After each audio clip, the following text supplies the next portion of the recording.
स्वागत है आपका विनोद शर्मा जी नई परख के मंच पर एक बार फिर। हमारे देश की राजनीति में एक चर्चा हमेशा चलती रहती है और खास तौर से 2024 के चुनाव के बाद तो ये चर्चा ने काफी जोर पकड़ा हुआ है कि नरेंद्र मोदी का उत्तराधिकारी कौन होगा। जिनमें दो नाम लिए जाते हैं, ऐसा लगता है कि दो लोग आपस में प्रतियोगिता कर रहे हो नरेंद्र मोदी का उत्तराधिकारी बनने की। एक है गृह मंत्री अमित शाह, जो उनके दाएं हाथ हैं। गुजरात में जब वो मुख्यमंत्री थे तब भी वो उनके दाएं हाथ थे, हालांकि तब उनका मंत्रिमंडल में उनकी हैसियत राज्य मंत्री की थी, गृह राज्य मंत्री की थी। आज वो भारतीय जनता पार्टी के राष्ट्रीय अध्यक्ष रह चुके हैं। उनको चाणक्य कहा जाता है, हालांकि हमारे जो ओरिजिनल यानी जो पहले चाणक्य थे, कौटिल्य, जो 2500 साल पहले हुए थे, वो इस बात को सुनकर काफी नाराज हो जाते होंगे कि उनका नाम उनको अमित शाह को उनकी तुलना की जा रही है। और दूसरे हैं योगी आदित्यनाथ, जो उत्तर प्रदेश के मुख्यमंत्री हैं। उनकी महत्वाकांक्षाएं छिपी नहीं है, वो प्रधानमंत्री बनना चाहते हैं।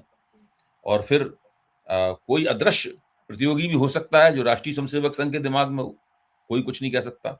हम सब लोग ये मान के चलते हैं कि अगर नरेंद्र मोदी से कहा जाएगा तो नरेंद्र मोदी अमित शाह का ही नाम लेंगे।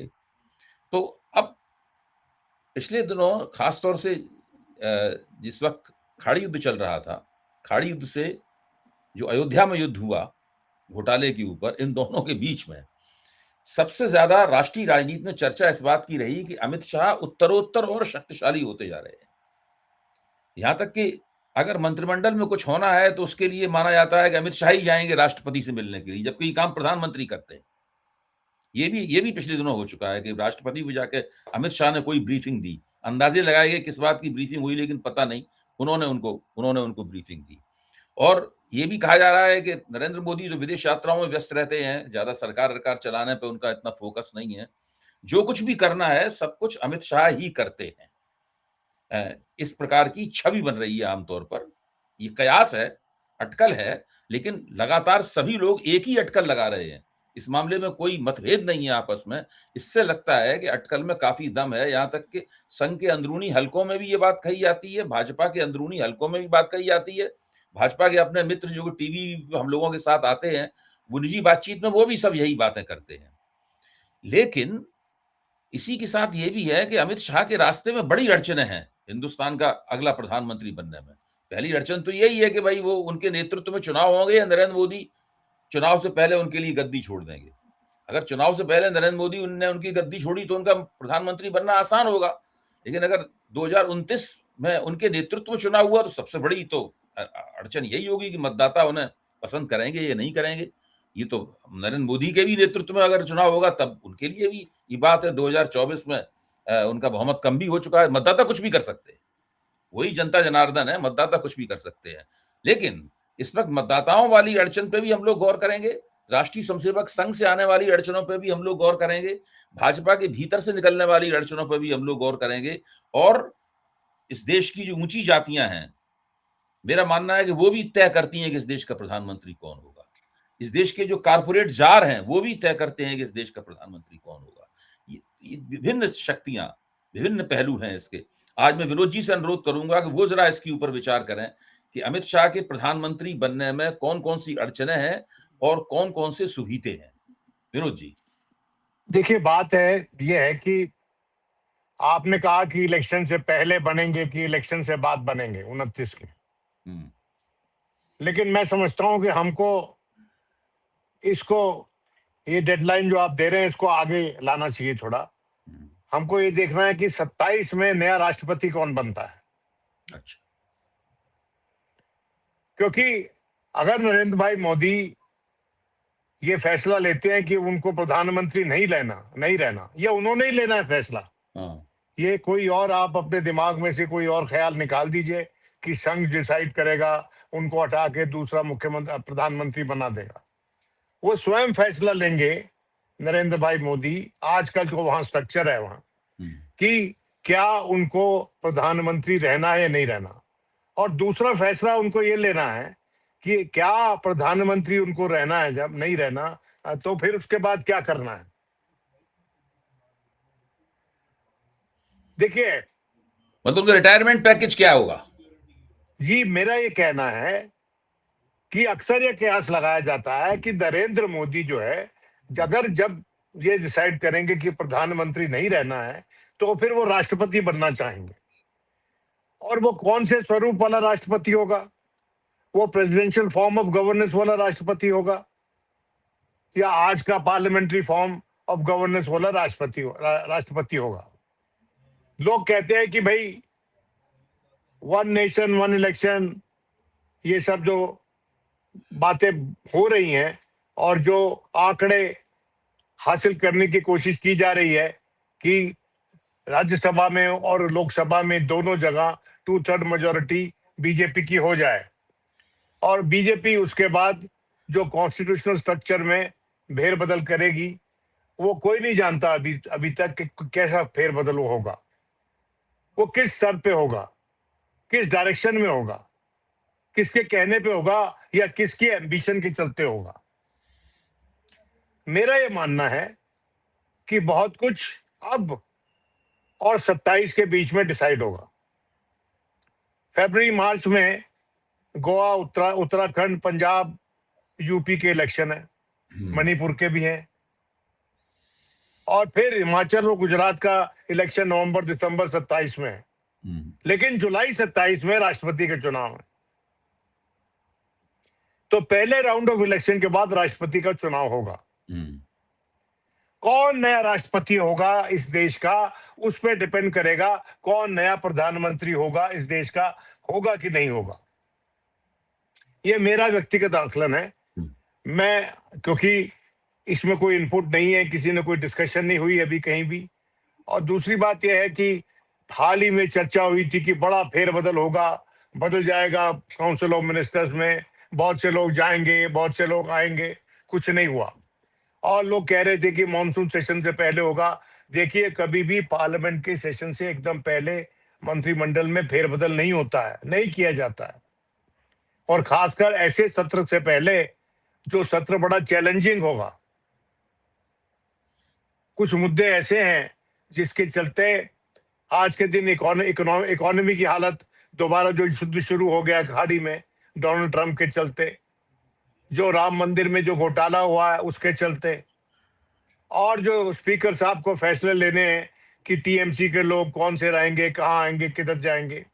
ये जो पूरी उथल पुथल हमारे राजनीतिक क्षेत्र में हो रही है, उसके चलते मैं समझता हूं कि हमको 27 जुलाई तक इंतजार करने की जरूरत है।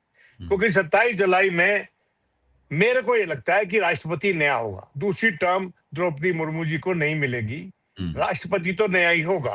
कौन होगा उसको, वो ही इस बात की चर्चा को आगे बढ़ाएगा कि हमारा दूसरा प्रधानमंत्री अगर हुआ तो कौन होगा।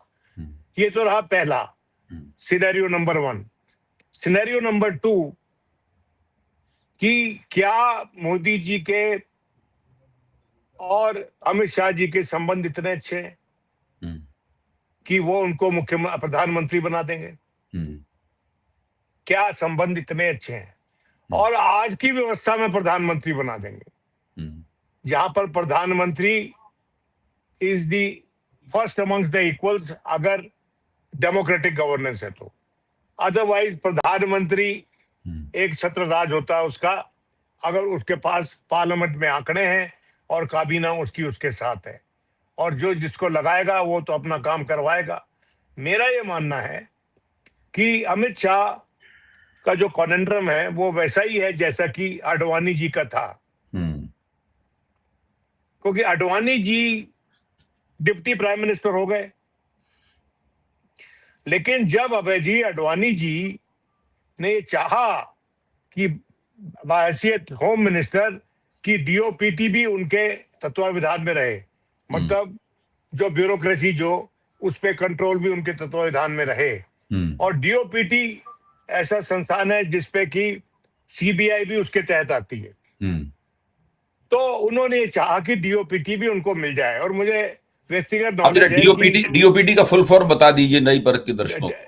Department of personal and training, और जिसके तहत में ये पूरी सिविल सर्विसेज आती हैं। कार्डर मैनेजमेंट वही करते हैं, और कौन कहाँ पर नियुक्त होगा वो भी वही तय करते हैं, और वो आज के दिन प्रधानमंत्री के तत्वावधान में है, और सीबीआई भी उसके तहत आती है।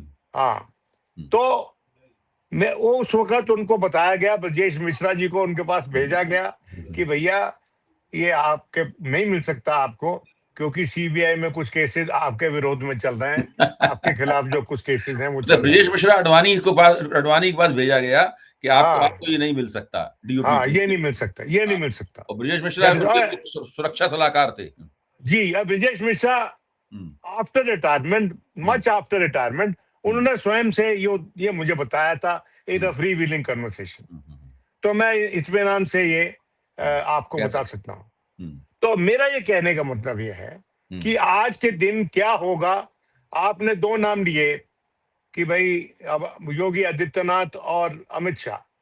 अगर ये चॉइस योगी आदित्यनाथ और अमित शाह में आ जाती है तो योगी आदित्यनाथ तो कैसे बना देगा संघ उनको प्रधानमंत्री।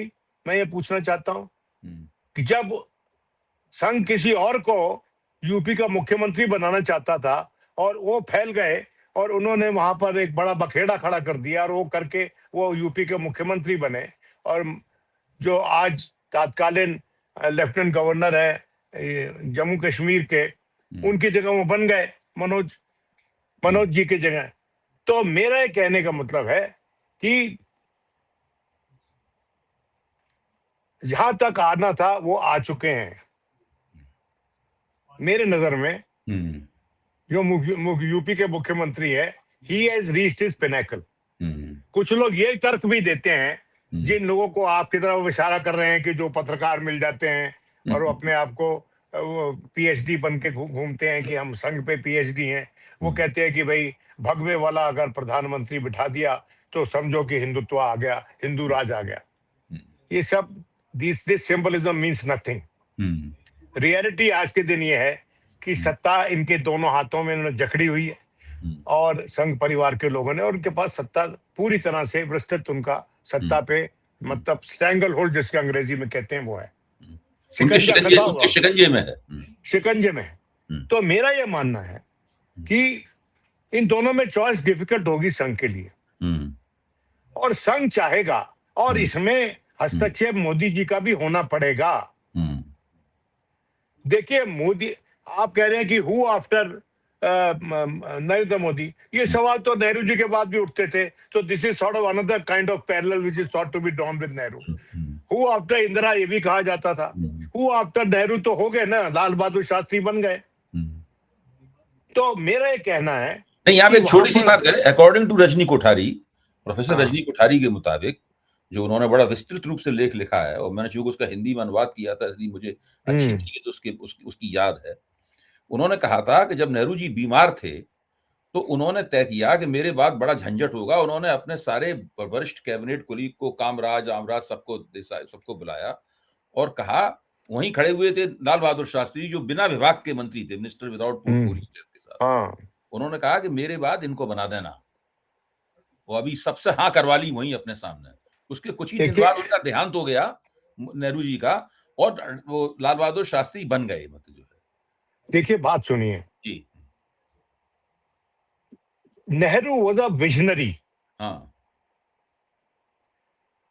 और Nehru was the right winger नहीं था वो। सरदार पटेल राइट विंगर थे, मजबूत नेता थे पर राइट विंगर थे। और गांधी जी की नजर में उस वक्त इस देश को एक सेंट्रिस्ट अप्रोच की जरूरत थी, लेफ्ट ऑफ द सेंटर जिसे बोलते हैं। गरीब मुल्क था ये। तो इसलिए पंडित नेहरू जो थे उन्होंने पहले से ही डिसाइड कर लिया कि भाई कौन बनेगा मेरे बाद, क्योंकि वहां पर मोरारजी भाई वगैरह जैसे लोग थे जो राइट विंगर थे। और मैं समझता हूं कि रजनी कोठारी का जो विवरण, जो नरेटिव है,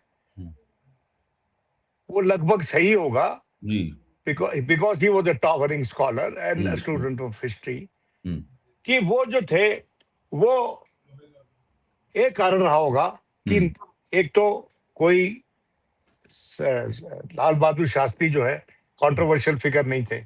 लाल बहादुर शास्त्री की बड़ी अच्छी ईमानदार रेलवे मिनिस्ट्री में दुर्घटना पे रिजाइन कर दिया था। तो उनका जो इमेज चमकता हुआ इमेज था, और वो थे भी वहीं से। जहां से पंडित जी आते थे।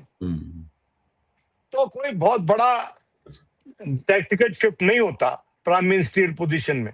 लेकिन आज के दिन स्थिति अलग है। देखिए, आज के दिन स्थिति अलग है।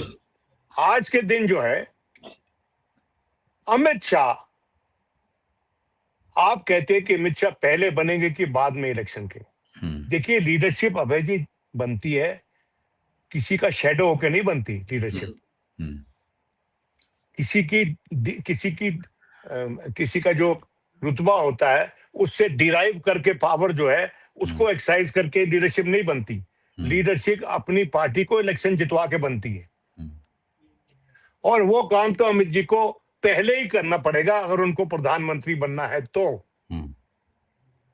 और मैं ये समझता हूं कि जिस तरह से उन्होंने आके अपना सिक्का दिल्ली में जब सिक्का जमाया था, उन्होंने जब पार्टी के अध्यक्ष हो गए थे, यूपी में इलेक्शन जितवा के सिक्का जमाया था ना अपना, ये अपनी एक इमेज बना के सिक्का मनवाया था अपना कि बहुत ही प्रखर ऑर्गेनाइजेशनल प्रोग्रेस है उनके पास। ये बड़ा जबरदस्त ऑर्गेनाइजेशन का आदमी है, और संघ में तरजीह दी जाती है उन लोगों को जो संघ में संगठन के लोग होते हैं। इसीलिए जनरल सेक्रेटरी ऑर्गेनाइजेशन, ये वो बड़ी, उनके पास बहुत पावर होती है।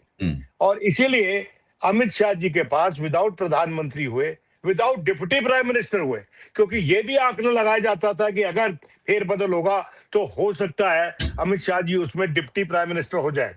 लेकिन मेरा ये मानना है कि जो इस देश में डिप्टी प्राइम मिनिस्टर होता है वो प्रधानमंत्री ही बनता। अडवाणी जी की तरह है। और जैसे कि बाबू जगजीवन राम भी डिप्टी प्राइम मिनिस्टर थे ना।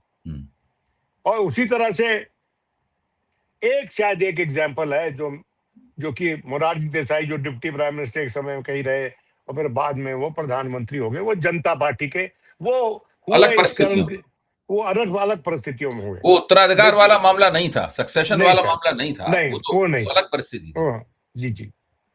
तो मेरा कहना है कि ये देखिए, दिस इज, कई बार ऐसा होता है कि वो क्लिक बेटिंग होती है ना, क्लिक बेटिंग, कि ऐसी हेडलाइन दे दो कि स्टोरी बिक जाती है। लोग तो हेडलाइन ही पढ़ के, ज्यादा रीडिंग हैबिट्स तो है नहीं हमारे देश के लोगों की, तो हेडलाइन पढ़ के ही लाइक कर देते हैं या व्यू रजिस्टर हो जाती है। लेकिन मेरा ये मानना है कि ये चला देना कि अमित शाह जी प्रधानमंत्री हो रहे हैं, बड़ा जोर लगा रहे हैं एंड ऑल दैट, जोर लगाने से कोई प्रधानमंत्री नहीं बनता। मुझे एक बार देवे गौड़ा ने कहा था, मैंने देवे गौड़ा को कहा कि Gowda garu, how can you be prime minister? छोटी सी आपकी पार्टी है, एक छोटे से प्रदेश के आप मुख्यमंत्री हैं, आप कैसे हो जाएंगे? वीपी सिंह जब नहीं बन रहे थे, वीपी सिंह भाग गए थे अपने, याद है आपको कि गए लोग, 4 प्राइम मिनिस्टर, चीफ मिनिस्टर गए उनके दरवाजे पे, उनको ये कहने के लिए आप मुख्यमंत्री हो जाओ, प्रधानमंत्री हो जाओ, और वो अपने पीछे गेट से निकल गए अपने घर के, और गाड़ी में बैठ के ड्राइवर कहा कि चक्कर लगाते रहो रिंग रोड के, I don't want to be discovered by them. और बाद में वीपी सिंह ने मुझे बताया कि मैं कैसे प्रधानमंत्री हो जाता विनोद उस स्थिति में, कभी क्या कांग्रेस सपोर्ट करती मुझे? आप समझे कि नहीं? तो वो आदमी अक्लमंद आदमी था, और उसके बाद उसने एक रोल अपना अदा किया जिसके चलते देवे गौड़ा बने। उसके बाद उनका ज्यादा प्रखर रोल जो था वो गुजराल को बनवाने में था। उन्होंने इसके साथ मिलकर, चंद्रबाबू नायडू के साथ तालमेल कर गुजराल को भी बनवाया। मेरा ये कहना है कि वो मिलीजुली राजनीति थी, वो दैट वाज द कोalition पॉलिटिक्स का जमाना था। अब ये जमाना है जहां पर संघ एक भूमिका अदा करना चाहेगा। संघ चाहेगा कि वो अपेंडेज ना हो जाए सरकार का, जैसा कि कई बार लगता है कि हमको कि हो गया है अपेंडेज। और तीसरी बात यह है कि अगले इलेक्शन में ये जो राम मंदिर वाला जो पूरा प्रकरण है, और जो हमारी इकोनॉमी की हालत है, और जो इंटरनेशनल सिचुएशन है, उसमें उसके लिए कोई ऐसा नेता है क्या जो संभाल ले? मोदी जी ने जैसे भी है अपनी एक इमेज बना रखी है कि उनकी बड़ी दोस्तियां हैं अंतरराष्ट्रीय स्तर पर, हालांकि सिंदूर ऑपरेशन के समय वो दोस्तियां जाहिर नहीं हुई, लेकिन वो बात अलग है। वो डिप्लोमेसी में अप्स एंड डाउन होते रहते हैं। लेकिन देखना यह है कि अमित शाह जी जो आज तक किसी विदेशी दौरे पे नहीं गए, how does he fit into the prime ministerial structure? और दूसरा कि क्या अमित शाह जी मोदी जी को के फर्स्ट प्रेफरेंस कैंडिडेट होंगे या नहीं होंगे? और क्या मोदी जी, आपको इसमें भी शक है? जी हाँ। और क्या मोदी जी, देखिए मेरी बात, आपको इसमें शक क्यों है, ये बताइए जरा विस्तार से। देखिए, हमसे ज्यादा अमित शाह जी से, उनसे ज्यादा अमित शाह जी को कोई नहीं जानता है, और अमित शाह जी से ज्यादा प्रधानमंत्री को कोई नहीं जानता है। देखिए, अगर उनकी इक्वेशन पुतिन और मेडवेडेव जैसी है तो बात अलग है। मेडवेडेव जो बहुत क्लोज है पुतिन के, और वो नियुक्त कर देते हैं उनको बीच बीच में president and prime minister, power अपने पास ही रखते हैं, तो वो अलग सिचुएशन है। लेकिन मैं ये मानता हूं कि ये कोई मामला तय नहीं है कि मोदी जी की चॉइस अमित जी ही होंगे। अमित जी को अपने दम पे प्रधानमंत्री बनना पड़ेगा अंततः, और क्या उसमें वो सक्षम है, ये चर्चा का विषय होना चाहिए। Would he be the consensus candidate of the BJP and संघ परिवार in the absence of active support of the current prime minister? और क्या current prime minister is willing to abdicate power?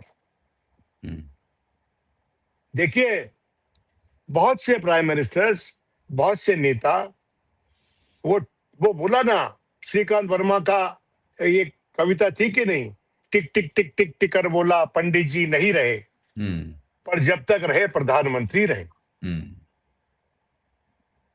तो ये पंडित जी पे अगर मुकाबला पंडित जी से है तो फिर कविता दूसरी तरफ भी फिट बैठती है।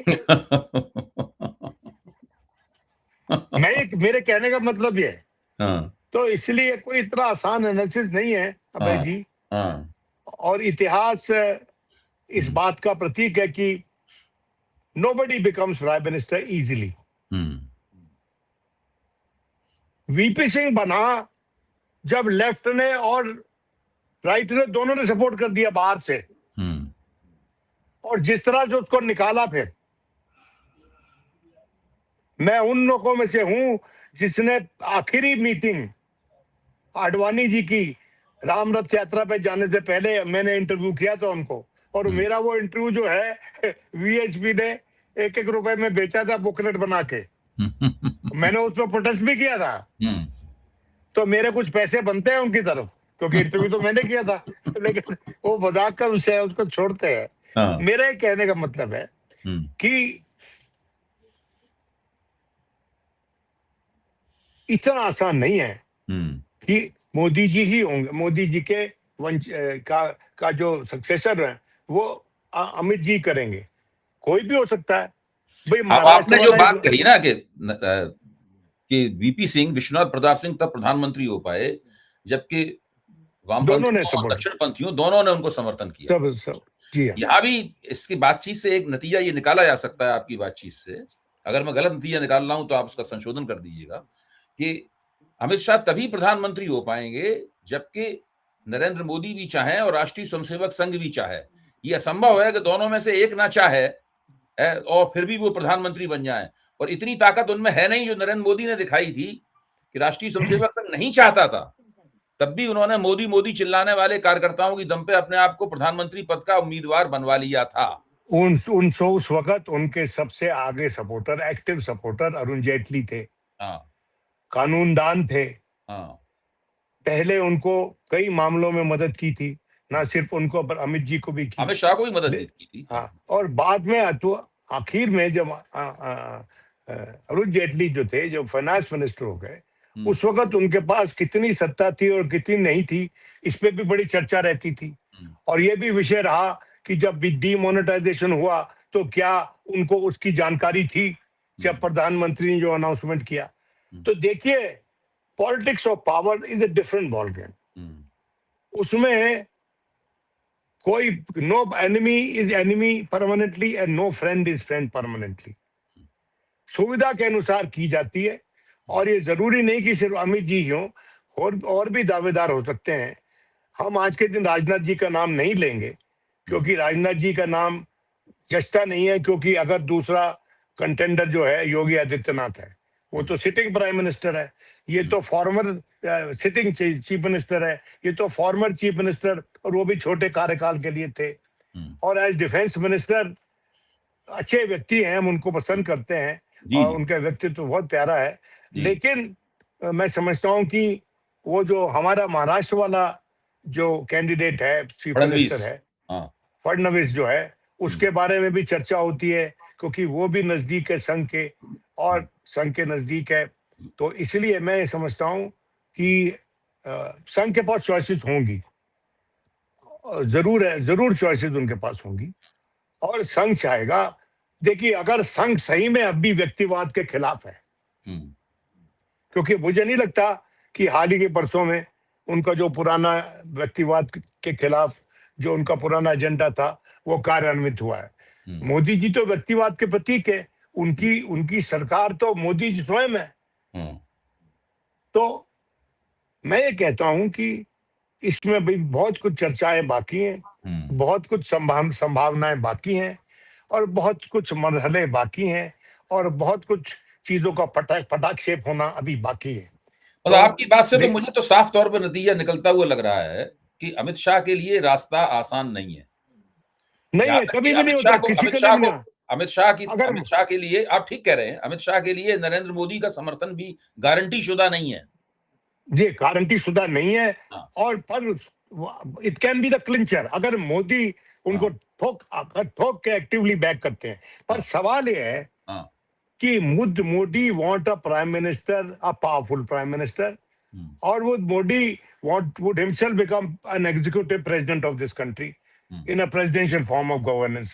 क्योंकि अगर उनके पास मेजोरिटी आ जाती है, ये बात अलग है कि बेसिक स्ट्रक्चर वगैरह जो पहले बातचीत हुई है कि पार्लियामेंट्री डेमोक्रेसी तो हमारा बेसिक स्ट्रक्चर है, कानून कॉन्स्टिट्यूशन का। तो अभी when you have a navigated judiciary, you can do anything. मैं बड़ा सिंपल सा शब्द इस्तेमाल कर रहा हूँ, बुरा ना माने कोई भी। जुडिशरी नेविगेटेड अगर होगी जब ही, या जुडिशरी ऑन बोर्ड होगी, या जुडिशरी उनके तर्क को मानेगी, जब ये संभावनाएं हो सकती हैं। लेकिन when you are in power, तो हर संभावना पॉसिबल है, डूएबल है, वर्केबल है। तो आप आज की चर्चा हम लोग यहीं पे समाप्त करेंगे, लेकिन इसमें एक चीज रह गई है जिस पे हम लोगों को तुरंत, मेरे ख्याल से कल ही एक चर्चा करनी चाहिए, कल सुबह या शाम। वो ये है कि आपने योगी आदित्यनाथ की संभावनाओं को अपनी इस विश्लेषण में पूरी तरह खारिज कर दिया। आपने कहा कि उनका जो होना था वो हो चुका था, वो अपने शिखर पर पहुंच चुके हैं, अब आगे उनके बढ़ने की कोई मौका नहीं है। आप मुझे बताइए। एक मिनट, मैं चाहता हूं इस विषय पे हम लोग विस्तार से एक पूरा वीडियो करें, क्योंकि ये बहुत महत्वपूर्ण मसला है। मतलब जो है ना, आपने ये क्यों कहा, और आपकी इस बात को थोड़ा संशोधित करने के लिए मेरे पास कुछ तथ्य और आंकड़े हैं और तर्क हैं, वो मैं आपके सामने रखूंगा। हम लोग मिलजुल कर बातचीत करेंगे, ताकि इसका भी एक बार हम लोग अपने नई परख के दर्शकों के लिए इसको भी बारीकी से इसका विश्लेषण कर लें। तो आज की चर्चा तो बहुत अच्छी रही, और हम लोग एक नतीजे पे भी पहुंचे, और मैं आपकी बातों से मोटे तौर पर सहमत हूं। इसमें सबसे दिलचस्प बात यह है जो आपने कही, जो दर्शकों के लिए, कि नरेंद्र मोदी की तरफ से अमित शाह को प्रधानमंत्री के तौर पर समर्थन गारंटी शुदा नहीं है। हो भी सकता है, नहीं भी हो सकता है। कार्य है कि टिक टिक टिक टिक टिकर बोला, पंडित जी नहीं रहे, पर जब तक रहे प्रधानमंत्री रहे। तो अगर मुकाबला नेहरू के साथ है, तो श्रीकांत वर्मा की कविता इधर भी लागू होती है। बिल्कुल बिल्कुल बिल्कुल, मैं सहमत हूं आपसे। बहुत बहुत धन्यवाद, बहुत दिलचस्प चर्चा हम लोगों ने की, और देखिए इसका हमारे दर्शक क्या प्रतिक्रिया करते हैं इसके ऊपर। शुक्रिया।